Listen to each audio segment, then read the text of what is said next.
Hello guys, আসসালামু আলাইকুম। আমি নাহিদ। আজকে আপনাদেরকে নিয়ে যাব কাশ্মীর খ্যাত সিলেটের ফলাগঞ্জ সাদা পাথর।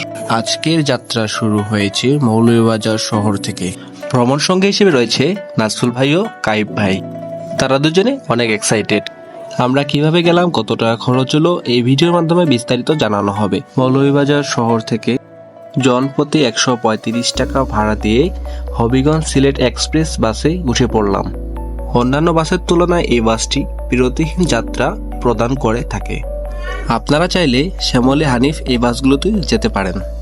চলুন রাস্তার দুই পাশে প্রাকৃতিক সৌন্দর্য উপভোগ করি।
আমরা এই মুহূর্তে আছি দেশের প্রথম digital bus terminal Kadamtali bus terminal. 8 acre জমির উপর 65 কোটি টাকা ব্যয়ে এই টার্মিনালটি পরীক্ষামূলকভাবে গত বছর চালু হয়েছে। টার্মিনাল থেকে বের হয়ে সর্বপ্রথম আমরা সিএনজি ভাড়া করলাম। সর্বপ্রথম আমরা আম্বরখানা মোড়ে যাব। ভাড়া পড়েছে জনপ্রতি 40 টাকা। আম্বরখানা মোড় থেকে রিজার্ভ সিএনজি, ট্যুরিস্ট বাস বা বিআরটিসি বাস পাওয়া যায়। আমরা বিআরটিসি বাসে উঠে পড়লাম। এই বাসটি আমাদেরকে ডিরেক্ট এয়ারপোর্টে নিয়ে যাবে। জনপ্রতি ভাড়া পড়েছে 75 টাকা করে। যদি সিএনজিতে লোকালভাবে যেতে চান তাহলে জনপ্রতি 80 টাকা পড়বে। রিজার্ভ নিলে সেটি 500-600 পড়তে পারে। বাস ছাড়া 2-3 মিনিট পরেই দেখতে পাবেন উপমহাদেশের সবচেয়ে বড় চা বাগান মানলিছড়া চা বাগান ও লাক্ষাতুরা চা বাগান। এটি 1854 সালে নির্মিত হয়েছে।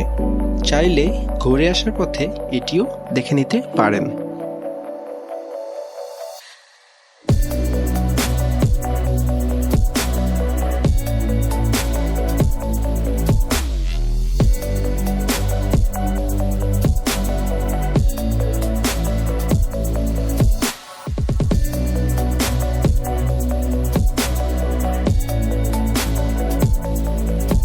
তেত্রিশ কিলোমিটার যাত্রা শেষে আমরা সাদা পাথরের খুব কাছেই চলে এসেছি। আশা করছি রাস্তার দুই পাশে পাথর ভাঙা দৃশ্য, হাওর, প্রাকৃতিক সৌন্দর্য আপনাকে মুগ্ধ করতে বাধ্য হয়েছে।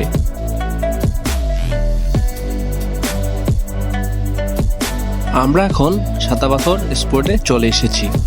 আম্বরখানা থেকে আমাদের আসতে সময় লেগেছে 55 মিনিট। চলুন ঘুরে দেখা যাক সাদা পাথরের অপরূপ দৃশ্য, পাহাড়।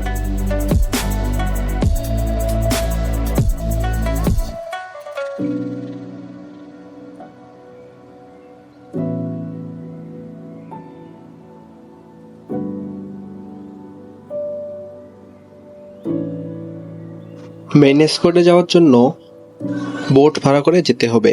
প্রতিটি বোটের প্রাইস পড়বে 800 টাকা করে। আপনারা যদি 2-1 করে যান, অন্যান্য ট্যুরিস্টদের সাথে গ্রুপ করে যাওয়ার চেষ্টা করবেন। একটি বোটে 8 জন যেতে পারবেন। সেক্ষেত্রে আপনাদের 100 টাকা করে ভাড়া লাগবে। বোট সঙ্গী হিসেবে পেয়েছিলাম ফাহিম ভাই। সে শুধুমাত্র ইন্ডিয়া থেকে ঘোরার জন্য এসেছে। এবং নোয়াখালী 2 ভাই ও পঞ্চগড়ের 2 ভাইকে পেয়েছিলাম। সত্যি সাদা পাথর কেন এত স্পেশাল তা এখানে আসলেই বোঝা যায়। উঁচু উঁচু পাহাড়, বোট ভ্রমণ আপনাকে সেরা একটা মুহূর্ত উপভোগ করাবে।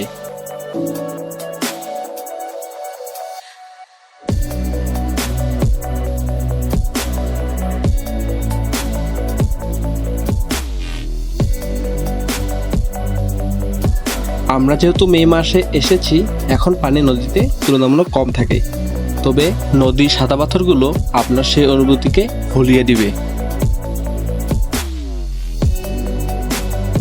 উঁচু উঁচু পাহাড়গুলো সব ভারতের মেঘালয় রাজ্যের অংশ।